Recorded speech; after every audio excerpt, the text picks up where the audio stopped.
Namibia lies in southwest Africa. The Namib Desert stretches for almost 2,000 kilometers along the coast. To the north, the desert is crisscrossed by several dry river valleys. One of them is the Huanib Valley. It runs through the desert for several hundred kilometers and ends in the sea.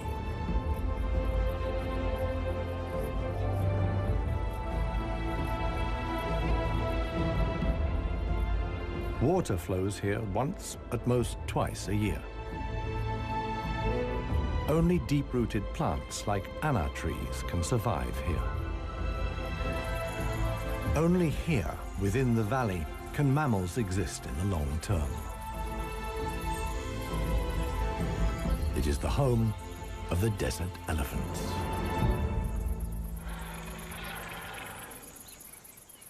In contrast to their other African relatives, desert elephants live in particularly small family groups. They are so rare and their way of life is so special that they're under the constant supervision of scientists who've also given the elephants names.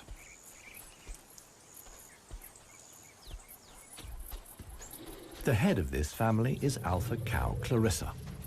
The animals don't leave her side for a moment. Only Clarissa knows how to survive in this extreme environment. The shoots of the anna tree are now ripe.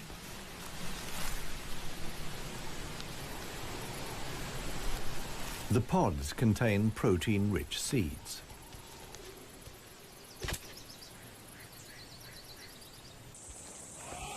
Clarissa has known every one of these trees since her childhood.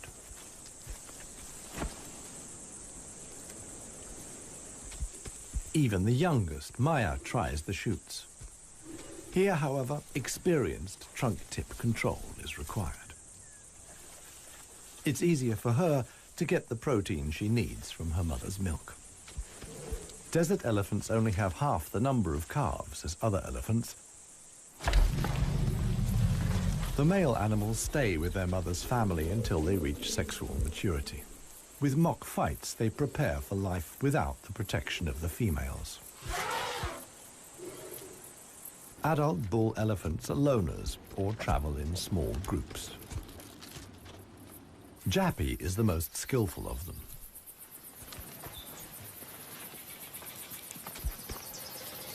His younger brother watches enviously as Jappy brings down apparently unreachable branches from the tree.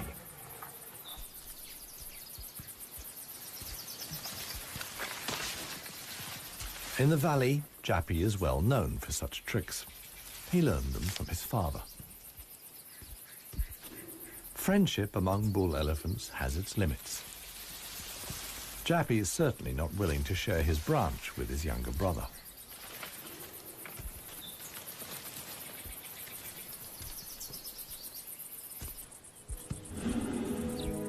Their father, One Tusk, is now nearly 60 years old. His trademark is the missing right tusk, lost long ago in a hierarchical battle. For years, he was the undisputed king of the Huanib. Now he lives in seclusion. One Tusk's legs are weak. He can no longer keep up. The aging bull is already being watched by a male jackal, which lives in the Huanib Valley with its partner. Jackals mostly hunt smaller animals, but they wouldn't turn their noses up at a dead elephant.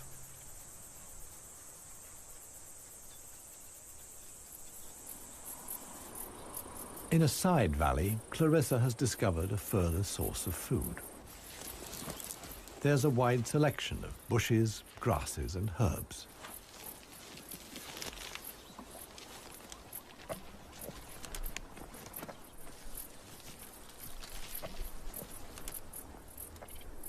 The elephants' climbing skills far surpass those of their savanna-dwelling relatives. This, too, is a form of adaptation to their special habitat.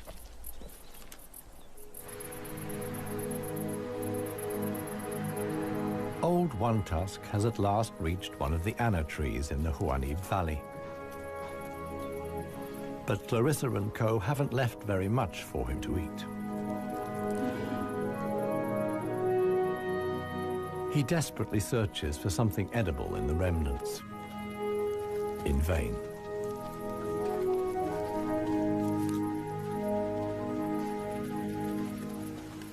For the inhabitants of the Namib, survival is hard. They're used to going for long periods without water.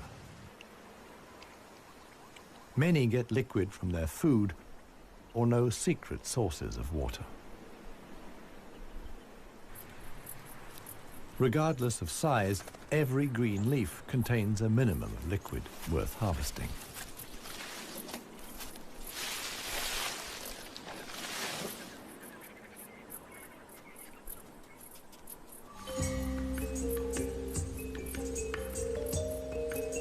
Outside the dry river valleys, there is scarcely any vegetation. Here, only extreme specialists survive. The Namib desert beetle is no bigger than a fingernail. As all animals, it depends on water for survival and has developed a special strategy.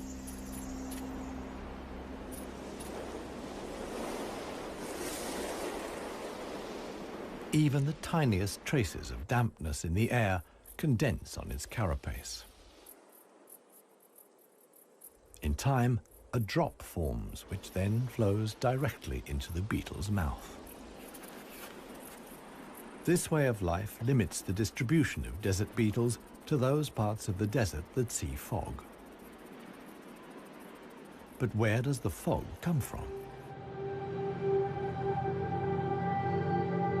The Namib is one of the few deserts in the world that stretch to the sea. The cold Benguela current from the Antarctic cools the seawater to a temperature of 12 degrees Celsius. When the water reaches land, it evaporates in the warm desert air. Around 200 days a year, the desert is wreathed in mist, which sometimes extends hundreds of kilometers inland into the dry river valleys.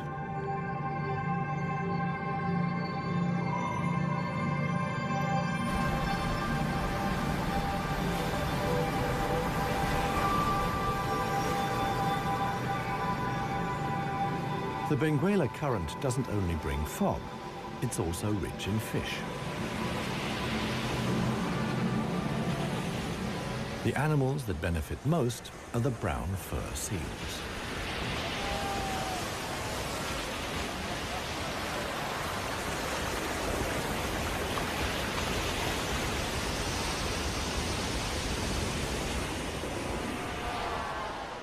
Their colonies are often home to 100,000 animals.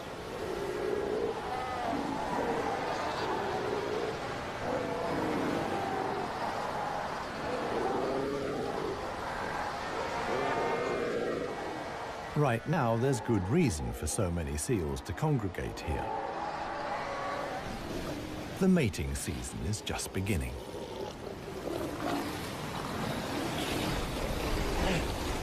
Everywhere, bulls are fighting for the right to mate.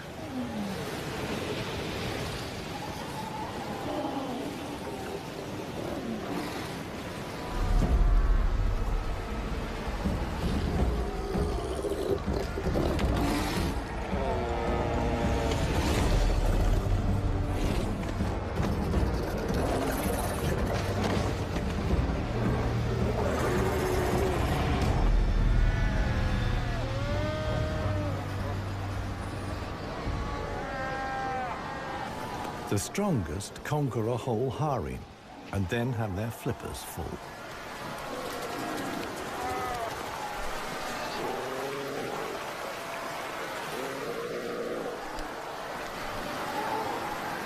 After mating, the males disappear into the sea.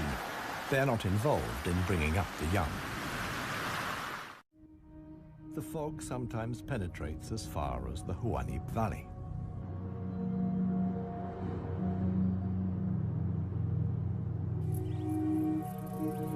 Now, even the biggest animals benefit from the moisture contained in the fog.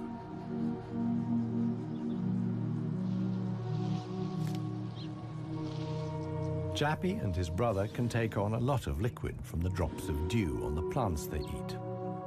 This allows the elephants to go without water for up to 4 days at a time. The pair are still on the move together. This will soon change.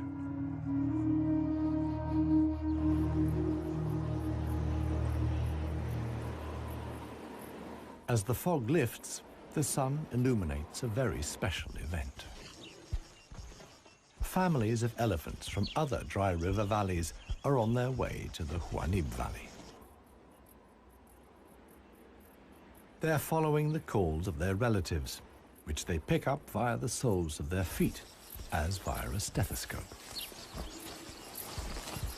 More and more elephants join Clarissa's family. Some of the animals haven't seen each other for years and exchange affectionate greetings. Jappy and his brother are also aware of the arrival of the females. When it comes to attracting a cow, in a flash, companions become rivals. Once upon a time, one tusk was also aroused by all the excitement. Today, it no longer has any significance for him. He wouldn't be able to deal with confrontations with other bulls.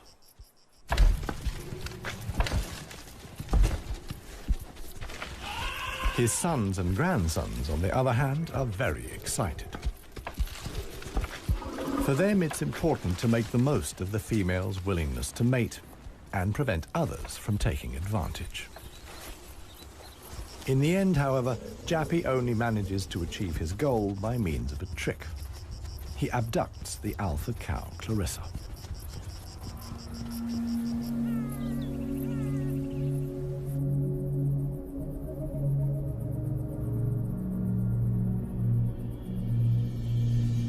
While many of the inhabitants of the valley spend the night hours asleep, this is the time of the real desert dwellers. The Namib sand gecko is only active at night. In the darkness, the little predator looks for crickets and spiders.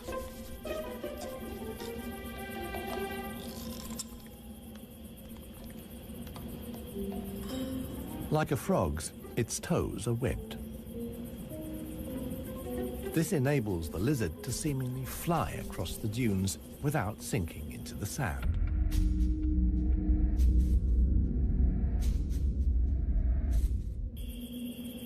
But it also needs to be on the lookout.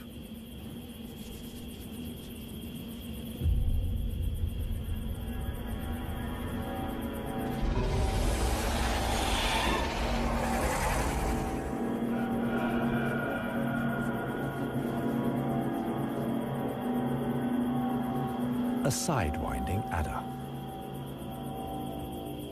Similar to desert elephants, beetles, and geckos, the snake has a hard life in the Namib.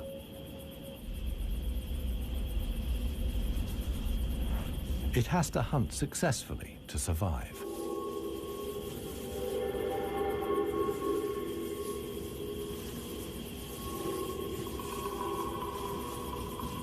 Once it finds a good spot for an ambush, it goes to ground.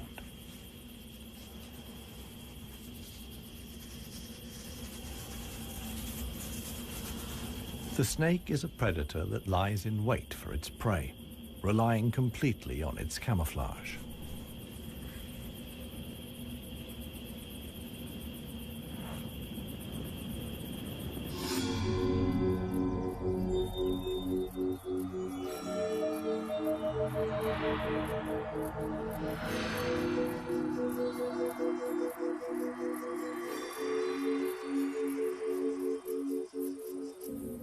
For the sensitive gecko, it's time to go. In the sun, it would quickly dehydrate. Here, too, webbed feet come in handy.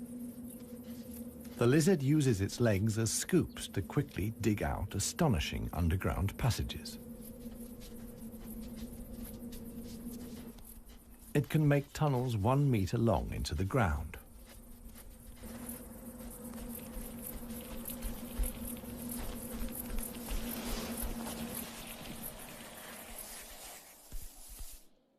Here, it's safe.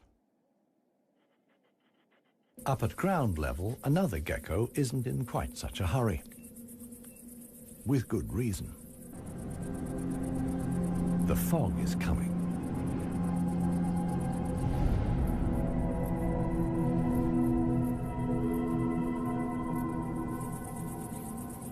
The lizard's large, mirror-like eye surfaces allow the fog to condense here. At last, water.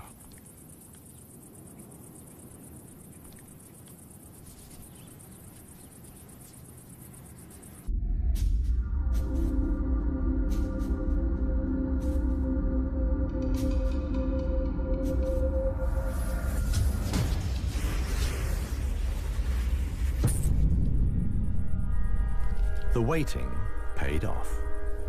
This morning, the sidewinding adder can have breakfast and get some liquid into the bargain.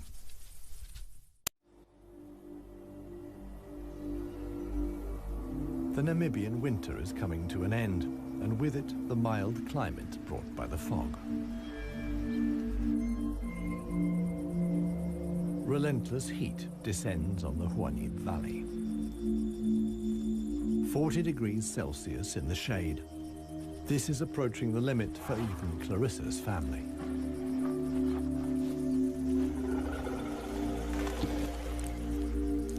Elephants don't sweat, and so protect themselves against overheating by fanning their ears. But it seems too hot, even for that.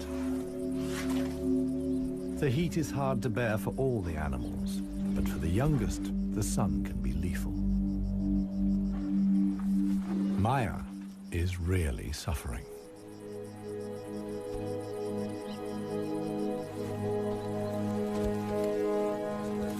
One tusk mobilizes all his efforts for one last attempt at an anna tree.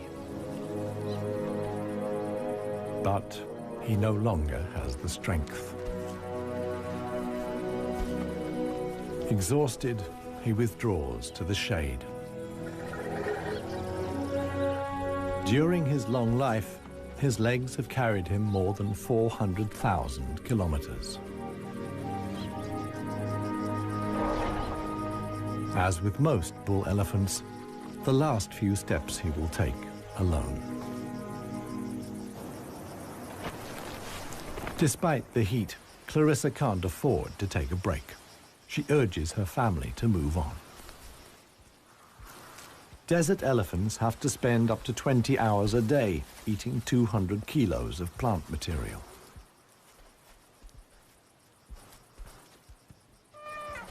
As tiring as that may be, Clarissa's family have no choice. One young bull is already so exhausted that he sleeps through the signal to move off. He only wakes up when the other elephants are already out of sight.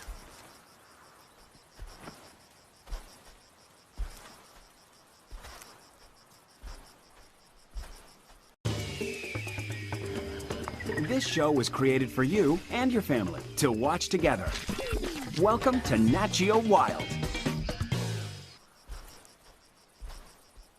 It finally dawns on him that he really is all alone. Clarissa and the rest of the family have noticed his absence. The animals try to locate each other via smell using their trunks, which are extraordinarily sensitive.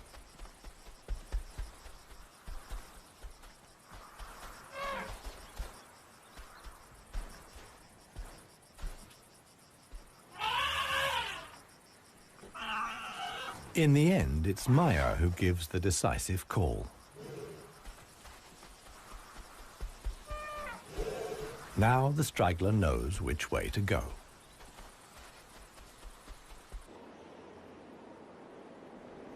The extremely dry period shows no sign of coming to an end. 1 week later, the heat and the elephants have combined to decimate the plant life in the Huanib Valley. Vultures take up positions on the trees on the edge of the valley. Their time will come when the other animals can find nothing more to eat.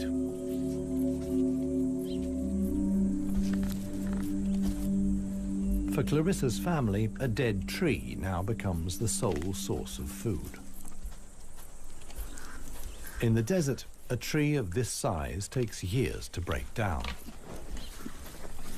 And it's the elephants that turn it into food again for the other animals. They themselves only use 60% of what they eat. The rest they excrete undigested.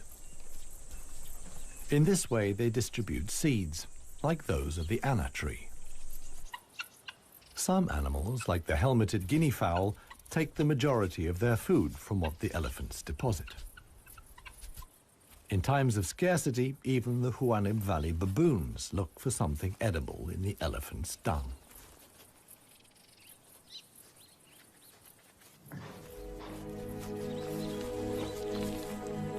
Old One Tusk has one more go at the wood.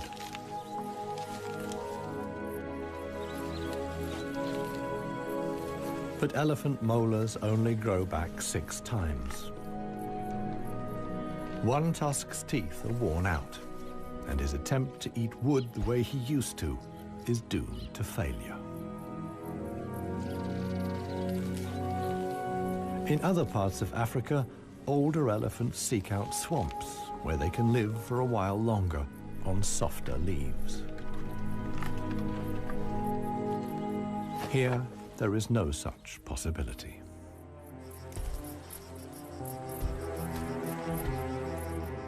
For Clarissa, too, the situation is becoming threatening. She and her family must leave the valley and seek food and water elsewhere.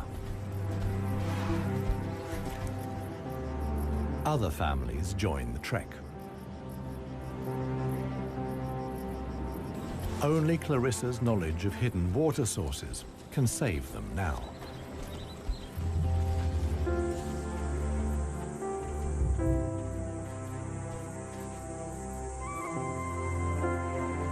Scarcely any animals are left in the valley. Even the jackals are leaving. In their search for food, they will move along the Huanib Valley until they reach the coast. Only One Tusk is too old and too tired for the trek. The one thing that could save him now is rain that would let soft grass grow. With this slim hope, he remains behind.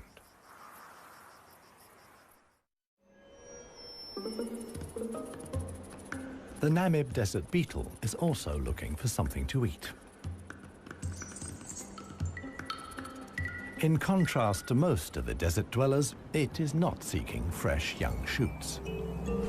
The beetle is on the lookout for plant residues. The unceasing wind is a help. It sweeps fragments of plant life together in valleys and hollows between the dunes. Mostly it's just a few bits of leaf. But sometimes it collects and becomes something like a herbal rubbish dump. Although the plants are completely dried out, they still contain important nutrients.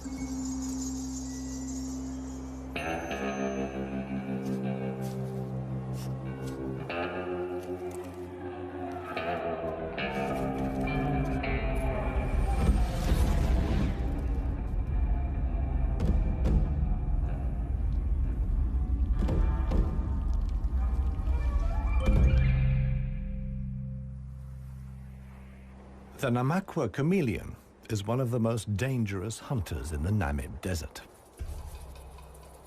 For desert beetles, at any rate. But the beetles don't usually make it quite so easy.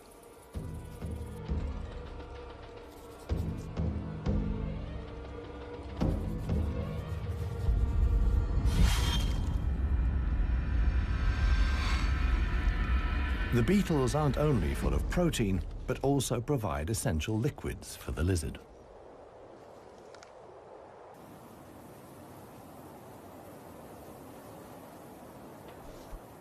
Namaqua chameleons are the biggest reptiles the Namib can support. In contrast to the mammals, they can't undertake long migrations to look for food and water. Similar to the Huanib, a river once flowed here. Along its banks, animals like chameleons penetrated deep into the desert. Hundreds of years ago, the dunes slowly invaded the riverbed and cut off the water supply. This process was so slow, however, that the animals had time to adapt to the new conditions.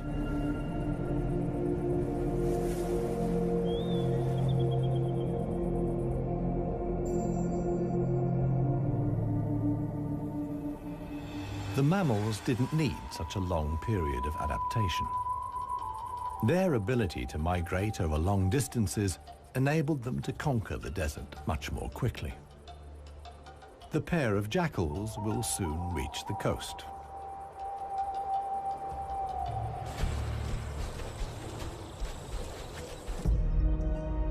Clarissa, meanwhile, is still searching for water.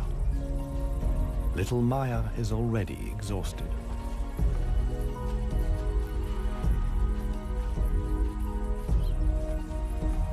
The group has to keep stopping. The animals are reaching the limits of their strength. Clarissa can produce less and less milk for her daughter. Suddenly, a commotion as Maya sinks to her knees. But Clarissa urges her offspring onwards. It is their only chance.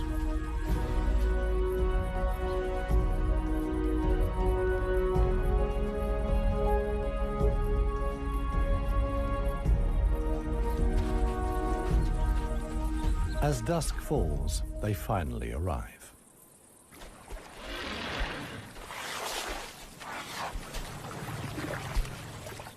Thanks to Clarissa's knowledge, there's something to drink at last.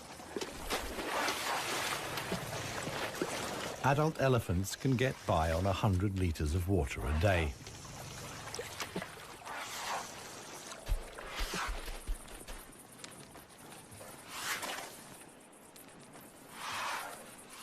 The subsequent dust bath serves to protect the elephant's skin from the relentless sun.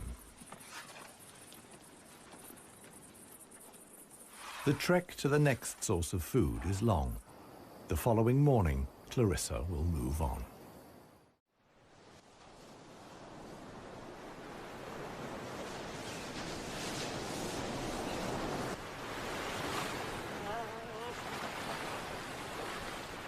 The jackals have finally reached the sea and move southwards along the coast.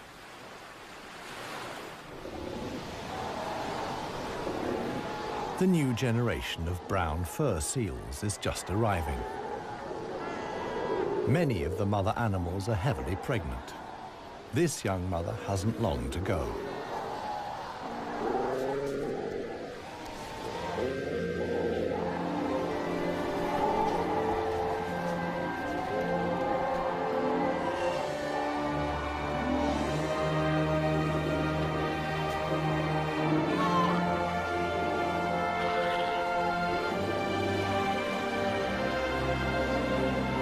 The mother at once welcomes her offspring into the world. Each voice and scent is as unique as a fingerprint. The ritual creates an unbreakable bond between mother and pup.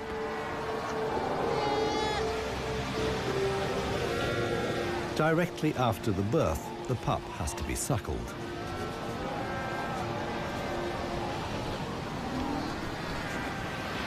The newborn is a little clumsy.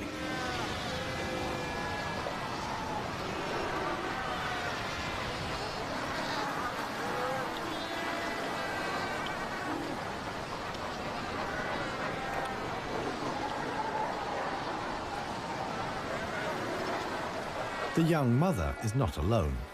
Tens of thousands of other females have also given birth. Space is at a premium in the colony, a risky situation for the babies.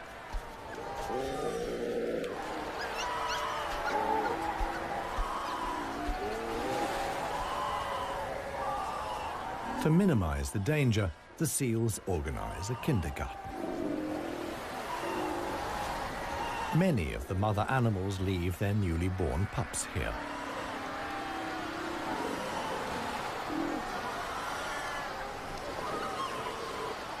The nursery not only offers the young pups protection, but also makes it easier to find them later.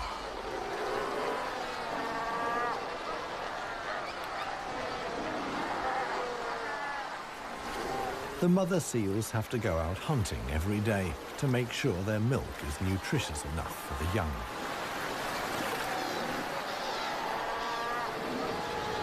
But when choosing the location of the kindergarten, they forgot about the tide.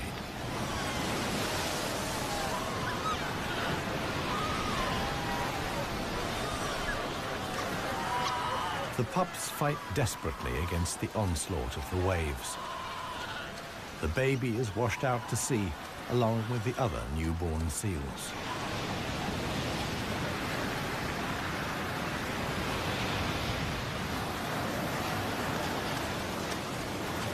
Seal pups can swim, but they don't have the protective layer of fat of adult animals. The pup fights for survival. Another is slowly but surely losing the battle. Within a few minutes, the pups are so exhausted that they can no longer keep their heads above water and drown.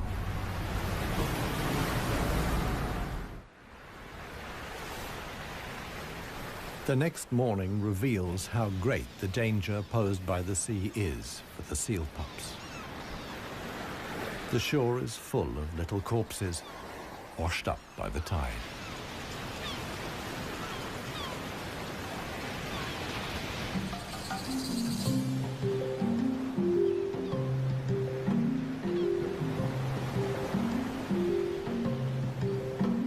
The jackals from the Huanib. The pair have traveled hundreds of kilometers from the arid valley.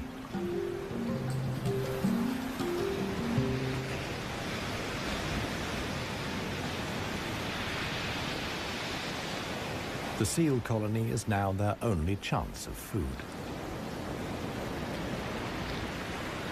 Jackals aren't choosy. For them, eating carrion is nothing unusual.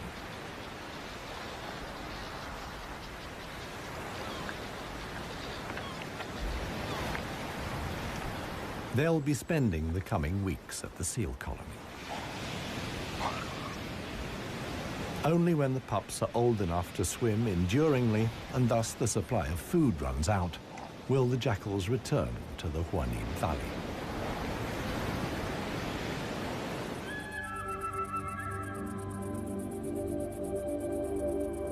It's not only the jackals that undertake such long treks. The other inhabitants of the Huanib have a long way to go.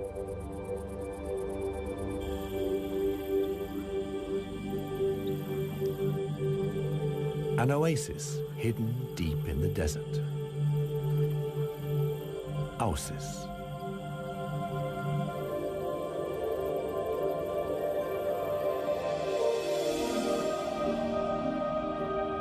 It lies like an emerald in the middle of the desert.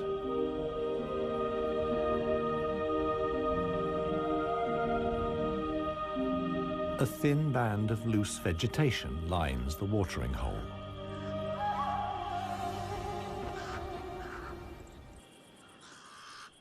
The pied crows are getting worked up about something. Visitors. Big visitors. the legendary desert lions. Desert lions are so unbelievably rare that scientists have fitted them with transmitter collars so that the big cats can be monitored and protected. Two females have taken up positions in the undergrowth with their young. The experienced predators know that it's just a matter of watching and waiting. And indeed, many animals are making their way here. The oryx's numbers have thinned noticeably. Some are lagging far behind the main column.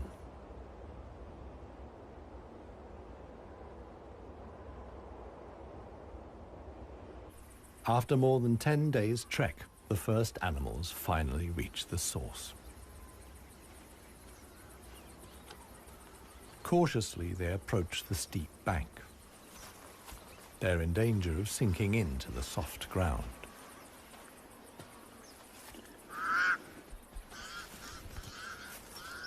The pied crows sound the alarm again.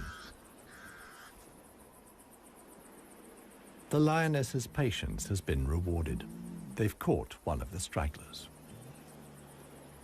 One lioness keeps the oryx in check on the ground. The hunting lioness is completely exhausted. Fighting the antelope has taken the last of her strength.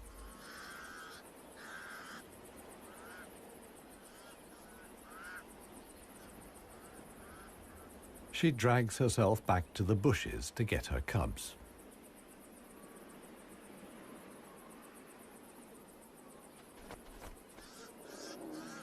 The other lioness keeps the pesky crows at bay.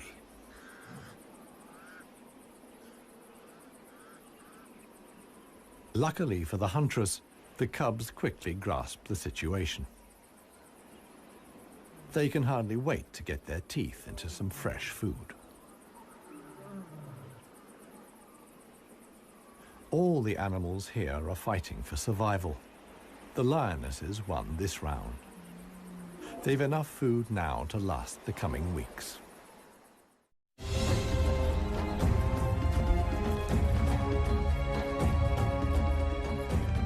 Clarissa and her family have finally reached the neighboring Dry River Valley.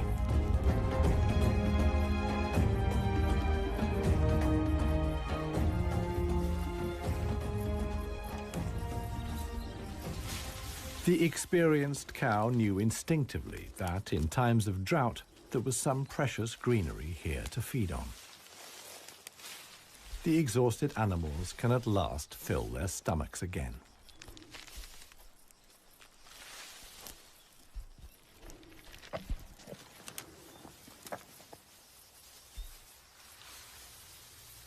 And this is how a happy, full-up baby elephant looks. Maya in paradise.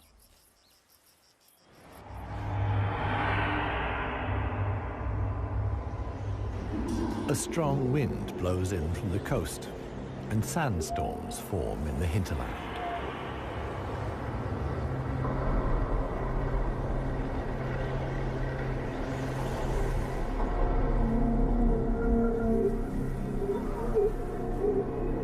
They reach the river valley where Clarissa and family have found food and shelter. Sandstorms like these are the harbingers of heavy rain.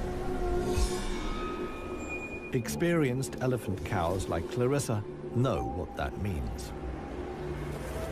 As soon as it rains, the dry river valleys will be turned into raging torrents that wash away anything in their path. Imminent danger for the family of elephants. Time to move on again. Now the safest place to be is outside the valleys. How right Clarissa was can be seen the following day. Water in the Dry River Valley.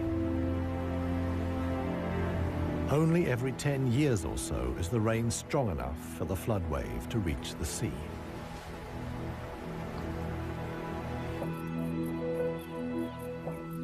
Just a few days later, the first green shoots begin the transformation of the dry river valleys.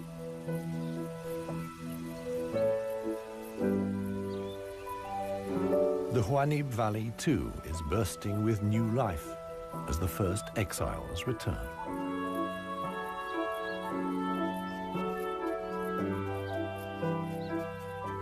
For one animal, however, the rain came too late. Old One Tusk succumbed to hunger before the first drops fell. The jackals find his body on the edge of the valley.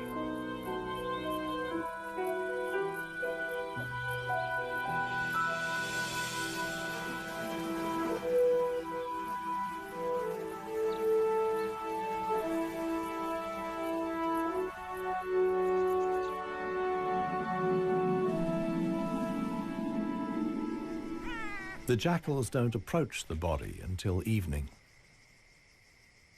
And thus, the circle of life is complete.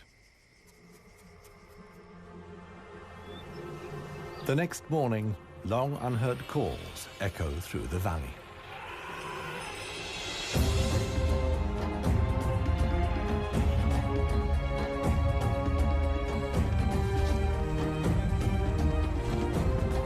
Clarissa is back. Her family survived the floods unscathed. Maya, too, is thriving. At last, the newly greened Huanib Valley comes into view.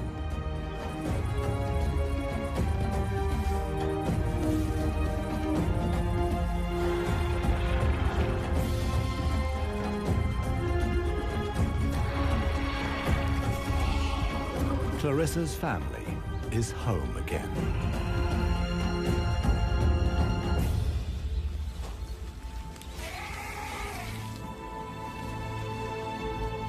Jappy will pass on the genes of his father, One Tusk, and with them, his strength and intelligence. Clarissa is pregnant with his baby. The alpha cow will induct each new generation into the secrets of the desert elephants. This is essential for their survival.